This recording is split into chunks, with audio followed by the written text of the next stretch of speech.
All that I know, they teach you to mind your master and your mistress. Been slaves all our lives. My mother was a slave, my sister was a slave, father was a slave.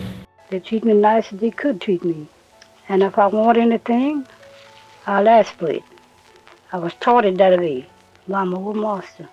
These are the voices of former slaves, victims of one of America's greatest crimes against humanity. Listening to them speak and hearing their lamentations does a different level of justice than history books ever could. John Henry Folk was a storyteller and radio show host who in 1941 started doing interviews with former slaves in a project to bring awareness to racism. One former slave he interviewed was Fountain Hughes. Little did Folk realize this interview would be one of his most important. My name is Fountain Hughes. I was born in Charlottesville, Virginia. My grandfather belonged to Thomas Jefferson. My grandfather was 115 years old when he died, and now I am 101 years old. Although many slaves were kidnapped or abducted, Hughes was different. He was born of slaves, as was his father. He didn't know any other life. It's what they call, we were slaves. We belonged to people. They sell us like they sell horses and cows and hogs and all like that, have an auction bench, and they put you up on the bench and bid on you, the same as you're bidding on cattle, you know. The auction bench was an infamous place among slaves. Here, people would learn not only who their future masters would be, but exactly what price a person could put on another person. Sell the women, sell the men, all that. And then if they had any bad ones, they'd sell them to the nigger traders, what they call the nigger traders, and they'd ship them down south and sell them down south. After leaving the auction, they would be at the whims of their new masters. Of course, when someone is considered to be a piece of property rather than a person, little is done to make them comfortable. Deplorable living conditions, tattered and worn-out clothes, and sometimes a bare minimum of food were all that slaves were given. Colored people didn't have no beds when they were slaves. They all slept on the floor, pallet here, pallet there. Just like a lot of wild people. We didn't know nothing. We didn't like to look at no book.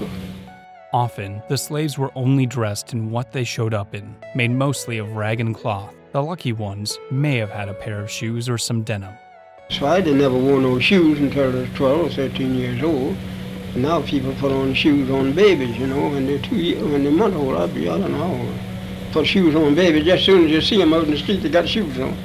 Not much attention was given to the slaves' diet. More times than not, they would only have things like soups or stews made from the scraps of the master's dinner. Wooden tray, dug out, all about that long. And all of them, would get around that tray with spoons and just eat. Such like mush or soup or something like that. And all them children get around there and just eat. Slaves had no weekends, no holidays, no days off. Each day was filled with nothing but work and meeting the needs of the masters. Night never comes out. You have nothing to do. Time to cut tobacco. If they want you to cut all night long out in the field, you cut. And if they want you to hang all night long, you hang tobacco. It didn't matter about your being tired, you're afraid to say you're tired. It wasn't a sense of duty that compelled the slaves, nor was it a love for their owners. A cloud of dread hovered over them, as the smallest infraction could mean a painful punishment, usually in the form of beatings. Former slave Laura Smalley described what she saw one day when another slave woman earned a whipping after her master's mistress tried to slap her and she fought back, pushing her into a chair. But I think that poor old woman carried in the peach orchard and whipped her. And, just tied her hand this way, around the peach orchard tree. I remember that just as well, looked like to me, I can't, and round the tree and whipped her. And she couldn't do nothing but just kick her feet, just kick her feet. But it just had her clothes off down to her waist, Just didn't have her plumb naked, but they had her clothes down to her waist. And every now and then they'd whip her, and then snuff the pipe out on her, She'd snuff pipe out on her. The embers in the pipe, where you ever see the pipe smoking. Blow them out on her? Mm-hmm. Good Lord. Mm-hmm. Even though slavery was a practice in which evil was free to roam, there were still some owners who aspired to be better, treating the slaves with more dignity and decorum. Having a master who would speak with kindness, show courtesy, and treat them as humans was among the most coveted things any slave could ask for. They treat me nice as they could treat me.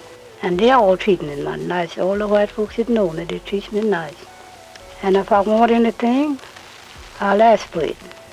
I was taught it that way by my old master. Don't steal, don't lie. And if you want anything, ask for it. Be honest in what you get. That's what I was raised up with. Even though the masters would preach honesty, they were still not very trusting. Simply going out, even on the orders of the master, required a number of steps. Now, I couldn't go from here across the street, or I couldn't go to nobody's house without I have a note or something from my master. And if I had that pass, that was what we call a pass. If I had that pass, I could go wherever he sent me, and I'd have to be back. Whoever he sent me to, they'd give me another pass, and I'd bring that back, so to show how long I'd been gone. With the passage of the Emancipation Proclamation, the slaves were free, but only by degree. They weren't truly as free as they thought. Union soldiers, who slaves once thought of as liberators, would sometimes pass through and not give a second thought to the people they helped to free. I remember when the Yankees come along and took all the good horses and took all the meat and flour and sugar and stuff out in the river and let it go down the river. And they know the people wouldn't have nothing to live on, but they done that. And if you was cooking anything to eat in there for yourselves, and if they was hungry, they'd go and eat it all up, and wouldn't get nothing. They'd just come in and drink up all the milk and just do as you please. Slavers across the South were incredibly hesitant to change after the order, not only because they were losing the labor they paid for, they were losing an entire heritage. Not taking too well to the new proclamation by President Lincoln, the slavers actively withheld the life-changing information from their slaves, sometimes to the point that slaves would end up working on the plantations for up to 6 more months. And old master didn't tell it was free. He didn't tell you that? No, he didn't tell. They waited. I think now they said they wait them 6 months out of that. 6 months. Without guidance, though, many of the slaves found their newfound freedom less glamorous than they had thought. With not a dollar to their names, very few possessions, and little to no education, they found themselves alone. Sadly, millions of newly released slaves, unable to make a living, ended up becoming emaciated, even dying as a result of starvation. And if we got free, we didn't know nothing to do. And my mother, she hunted places and bound us out for $1 a month. And we didn't have no property, we didn't have no home.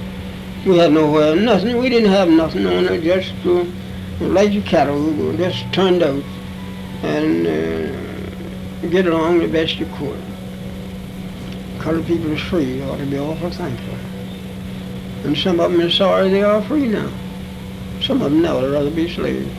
Although freedom had been granted, they realized that it came with a heavy price tag. Even though slavery meant hard work and beatings, it also meant having food and shelter. Mom and them didn't know where to go. You see, after freedom broke, just like you turn something out, They didn't know where to go. That's just where they stayed. Didn't know where to go. Turn us out just like, you turn out cattle. I say, didn't know where to go. The slave's freedom was met with mixed emotions. Fountain Hughes was asked about how he felt about his freedom and whether or not he would rather have been a slave again. His answer was haunting. You know what I'd rather do? If I had any idea that I'd ever be a slave again, I'd take a gun and just end it all right away. Because you're nothing but a dog. This period was one of the darkest times in the history of the United States, but even though slavery was eventually abolished in the States, it is quite a different case worldwide. From forced labor to human zoos, or areas of the world where visitors would travel simply to gawk at the local indigenous people. Whatever its form, though, the voices of the slaves matter, bringing to light the sad truth that slavery is not dead today.